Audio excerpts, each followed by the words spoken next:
कशाला त्या राव सोबत ना बाई नादी लागले.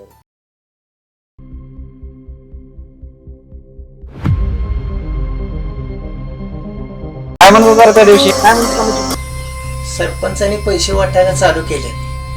अवघे 2 दिवस राहिले. पैशाची काय आपल्याकडे कमी नाही, रगड पैसा आहे. माणसं फक्त तुम्ही गोळा करा आणि पैसे त्यांचं पण घ्या, मतदान तेवढं आपल्याकडे फिरवा.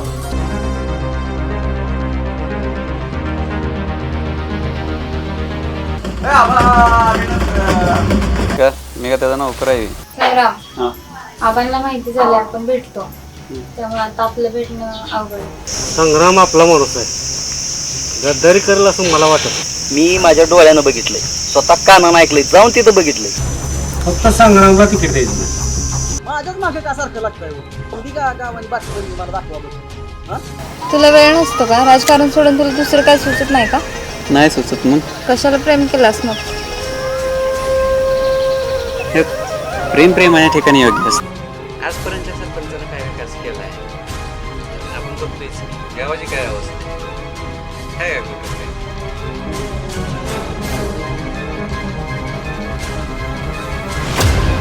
कुठपर्यंत आलाय प्रचार निवडणुकीचा तुमचा? काही चालू पोर आहेत की. तुला एक मी समजवून सांगतो, पाठीमागच्या वेळेस सुद्धा मी आबांना सांगितलं होतं की माझा प्रचार करू नका. आता मतमोजणीला 4 दिवस राहिले तरी तुम्ही माझा प्रचार चालूच आहे, आणि असा प्रचार करू नका, हे तुला जड जाईल. नको जाऊ म्हणले, तुला कळत नाही का? ग्रामपंचायतला तर तू बघितलंय, आता जिल्हा परिषद पंचायत समितीला पण दाखवू. ठीक आहे, येऊ का? चालेल.